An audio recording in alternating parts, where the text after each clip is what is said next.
అందరికీ నమస్కారం. ఓం నమ శివాయ. భారతదేశంలో 12 జ్యోతిర్లింగాలలో అత్యంత కరుణామయుడైన శివుడు వెలసిన క్షేత్రం ఒక స్త్రీ భక్తి వల్ల ప్రత్యేకమైన జ్యోతిర్లింగంగా ఉంది. అదే శ్రీ కృష్ణేశ్వర జ్యోతిర్లింగం. ఈరోజు మనం ఈ ఆలయం ఎక్కడ ఉంది, కృష్ణదేవి కథ, శివుని అద్భుత కరుణ, ఆలయ చరిత్ర, మహత్యం, దర్శన ఫలితాలు అన్నీ సంపూర్ణంగా తెలుసుకుందాం. కృష్ణేశ్వరుడు అంటే గ్రీష్మాదేవి భక్తికి కలిగిన ఈశ్వరుడు గ్రీష్మేశ్వరుడు. ఇంకా ఇక్కడ గ్రీష్మేశ్వరుడు కూడా అంటారు. గ్రీష్మ భక్తి వల్ల శివుడు స్వయంగా జ్యోతిర్లింగంగా అవతరించాడు. ఈ కృష్ణేశ్వర జ్యోతిర్లింగం భారతదేశంలో మహారాష్ట్రం ఔరంగాబాద్ జిల్లాలో ఎల్లోర గుహలకు సమీపంలో వేరూల్ గ్రామంలో ఉంది. ప్రపంచ ప్రసిద్ధి పొందిన ఎల్లోరా కైలాసాది ఆలయానికి అతి దగ్గరలో ఉంది.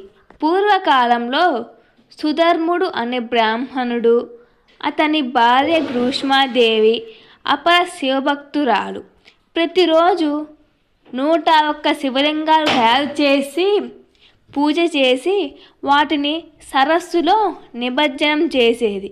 ఆ సరస్సునే సీతాలయం తీర్థం అంటారు. గ్రీష్మాదేవికి కుమారుడు పుట్టాడు.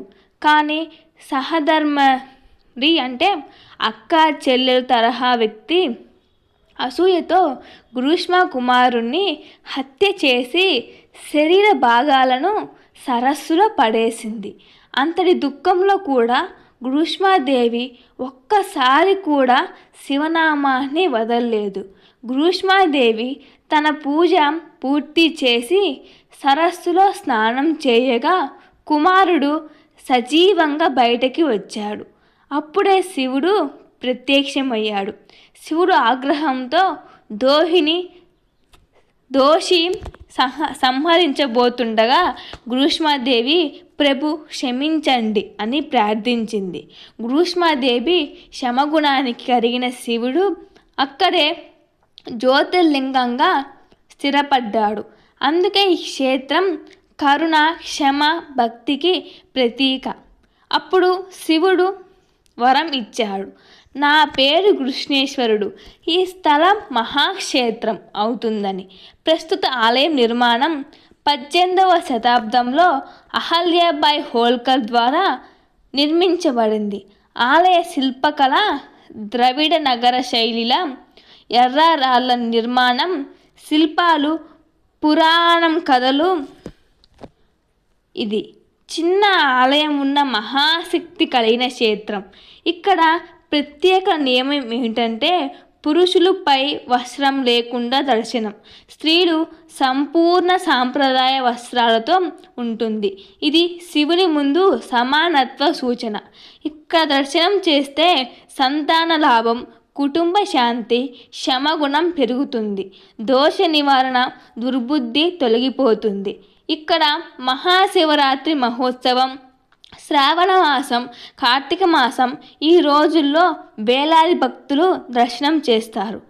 భక్తులకు కృష్ణేశ్వర క్షేత్రం నుంచి చెప్పే సందేశం ఏమిటంటే భక్తి ఉంటే శివుడు దిగి వస్తాడు, క్షమ ఉంటే శాపం కూడా వరం అవుతుంది. ఆడవారి భక్తి ప్రపంచాన్ని మార్చగలదు. ఓం నమ శివాయ. హరహర మహాదేవ. ఇంతటితో ఈ శక్తిపీఠం గురించి పూర్తిగా తెలుసుకున్నాం. ఇంతటితో 12 జ్యోతిర్లింగాలు పూర్తి అయ్యాయి. 12 జ్యోతిర్లింగాలు ఖచ్చితంగా తప్పకుండా వినండి. ఏమన్నా తప్పు చెప్పు ఉంటే మన్నించండి. Thank you for watching.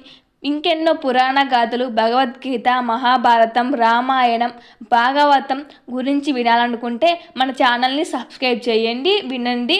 అలాగే 18 శక్తిపీఠాలు పూర్తిగా క్లియర్గా చెప్పుకున్నాం. అవి కూడా వినండి. మీరు ఇంకా ప్రతిరోజు కనీసం 15 నిమిషాలు ఓం నమః శివాయ అంటూ నామాన్ని జపించండి. అప్పుడు మీలో ఉన్న కామ క్రోధ స్వార్థాలు తొలగిపోతాయి. చాలా ప్రశాంతంగా ఉంటుంది. ఒకసారి ట్రై చేయండి. మన ఛానల్ ఉద్దేశం ఏమిటంటే మనం మర్చిపోతున్న చారిత్రక కథల గురించి తెలుసుకుంటూ దర్శనం చేసుకుంటూ ఉండడమే. దానికోసం మన ఛానల్లో ప్రయాణం చేద్దాం. Thank you for watching.